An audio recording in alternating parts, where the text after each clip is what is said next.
চট্টগ্রামের বায়েজিদ এলাকায় চৌধুরীনগর বহুমুখী সমবায় সমিতির নবনির্বাচিত কমিটির শপথ গ্রহণ ও দোয়া মাহফিল অনুষ্ঠিত হয়েছে। শুক্রবার 6 মার্চ বিকেলে সমিতির নিজ কার্যালয়ে মোহাম্মদ শামসুল হুদার সভাপতিত্বে ও ইরফাত সজলের সঞ্চালনায় সমবায় সমিতির প্রতিনিধি সুদীপ দাস নবনির্বাচিত কমিটির সদস্যর শপথ বাক্য পাঠ করা। মহান সৃষ্টিকর্তা আল্লাহ সুবহানাহু ওয়া তাআলাকে সাক্ষী রেখে শপথ করিতেছি যে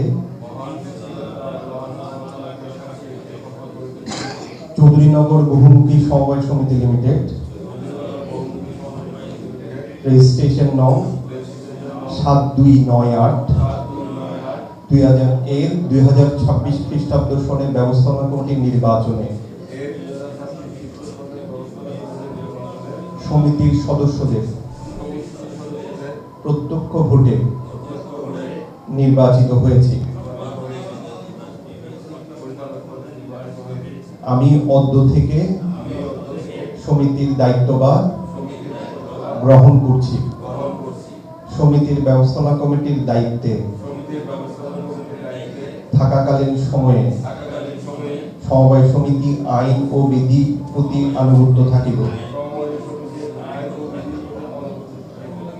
সমিতির সদস্যদের স্বার্থে সর্বোচ্চ গুরুত্ব দিয়ে সমিতিকে উন্নতির পথে অগ্রসর করা সকল কর্মকাণ্ডে নিজেকে সচেষ্ট রাখিব। চৌধুরীনগর বহুমুখী সমবায় সমিতি লিমিটেড এর সার্বিক উন্নতির জন্য নিজের ব্যক্তিগত স্বার্থকে বিসর্জন দিয়ে আগামী 3 বছর দায়িত্বকালীন সময়ে সমিতির উন্নতিকে প্রাধান্য দিব। অনুষ্ঠানে বক্তব্য রাখেন সমিতির সভাপতি নাজিম উদ্দিন। চিহ্নিত করি একটার পর একটা আমরা সমাধান করার চেষ্টা করব। ইনশাআল্লাহ আপনারা সহযোগিতা করবেন। আশা নিয়ে আপনাদের একটা মনের আশা নিয়ে আমাদেরকে যে স্থানে নিয়েছেন, আমাদেরকে আজকে যে দায়িত্ব দিয়েছেন, গুরু দায়িত্ব দিয়েছেন, আমরা চেষ্টা করব আপনাদের দেওয়া গুরু দায়িত্ব সুষ্ঠুভাবে পালন করার জন্য এবং আপনাদের থেকে সহযোগিতা সেই আমরা দায়িত্ব পালন করবো ইনশাআল্লাহ।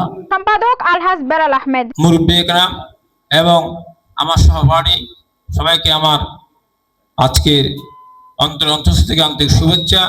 আপনারা কষ্ট করেছেন, ভোট দিয়েছেন এবং আমাকে জয়যুক্ত করেছেন। টাইম খুব কম, ইফতারের সময় চলে আসছে। শুধু এইটুকুই বলবো যে কাজগুলো করা লাগবে, আমার একার পক্ষে কাজ করা সম্ভব না। আপনারা যদি সহায়তা করেন, আমি আমার যতটুকু চেষ্টা আছে, ক্ষমতা আছে, সময় আছে, আমি দিব।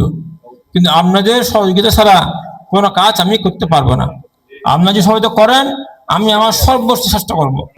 সময় দিব, ক্ষমতা যা আছে তা ব্যবহার করবো। সবাইকে এইটুকু বলে মুর্শেদ আলম, মঞ্জুর কবির, রাশেদুল ইসলাম, জাহাঙ্গীর আলম, ইঞ্জিনিয়ার নুরুল আমিন, পরিচালক নূর আলম ভূঁইয়া ও অর্থ সম্পাদক কাজী জসিম সহ আরো অনেকেই। পরে সমিতির অগ্রগতি, সদস্যদের কল্যাণ এবং দেশ ও জাতির মঙ্গল কামনায় বিশেষ দোয়া ও মুনাজাত অনুষ্ঠিত হয়। Desk report, Nongor news, Chittagong.